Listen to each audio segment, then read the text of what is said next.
तो रिसेंटली आपने सुना होगा बहुत सारे केसेस आए हैं। क्वेटा में एसिड अटैक का केस हुआ है। कराची के अंदर एक 65 ईयर ओल्ड आदमी ने अपनी वाइफ का कत्ल कर दिया। तो ये वुमेन के अगेंस्ट बहुत सारे क्राइम्स के केसेस आजकल हमने सुने। इसके पीछे रीज़न क्या है, और ये सालों से चलते हुए आ रहे हैं, ये कोई नई बात नहीं है। ये तो अभी ऊपर ऊपर केसेस आ गए, वरना ये सालों से चल रहे हैं। इसके पीछे बहुत सारे रीजंस हैं जो ये कंटिन्यूसली होते रह रहे हैं। नंबर 1, कोई कैपिटल पनिशमेंट नहीं है।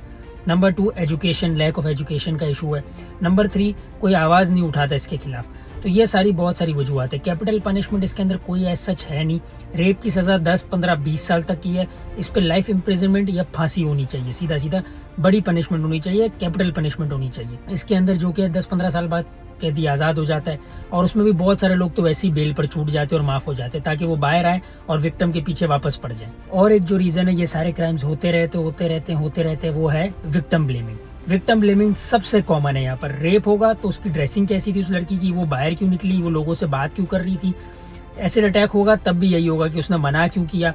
एक हस्बैंड ने अपनी वाइफ का कत्ल कर दिया क्योंकि उसने इंटरकोर्स से मना कर दिया, उस पर उसने उसका कत्ल कर दिया। तो उस पर लोग आकर विक्टिम ब्लेमिंग किस हिसाब से करते हैं कि उसने मना क्यों किया। जब निकाह के अंदर है तो वो है।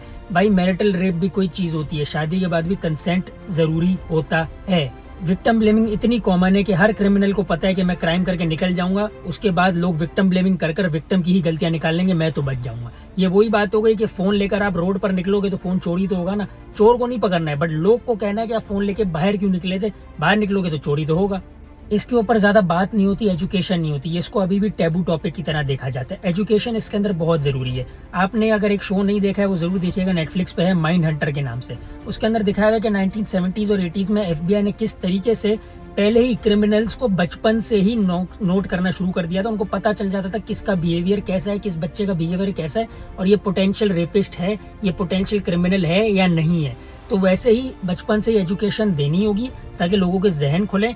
बचपन से ही देखना होगा कि किसका बिहेवियर डिविएंट है, किसका बिहेवियर सोसाइटी के नॉर्म्स के अगेंस्ट है। तो ये पोटेंशियल रेपिस्ट हो सकता है या ये पोटेंशियल क्रिमिनल हो सकता है। मैं ये नहीं कह रहा कि जो पोटेंशियल है उनको आप पहले से ही जेल में डाल दो, बट आप उनको एजुकेट करना शुरू करते हो, उनको समझना शुरू करते हो, उनके ऊपर आंखें रखना शुरू करते हो, ताकि पॉसिबिलिटी कम हो जाए फ्यूचर में उनकी जाकर क्राइम करने की। हमें इस सब चीज़ों के खिलाफ आवाज़ उठानी पड़ेगी, टैबू टॉपिक्स के ऊपर बात करनी पड़ेगी, विक्टिम ब्लेमिंग और ये सब चीज़ें बंद करनी पड़ेगी। जब तक हम ये सब बंद नहीं करेंगे तब तक हमारी माएँ, बेटियाँ और बहनों के साथ ये हादसे होते रहेंगे, वो इस हादसों का शिकार होती रहेंगी, और ये क्रिमिनल्स हमेशा ये क्राइम कर बचकर निकल जाएंगे। Thank you.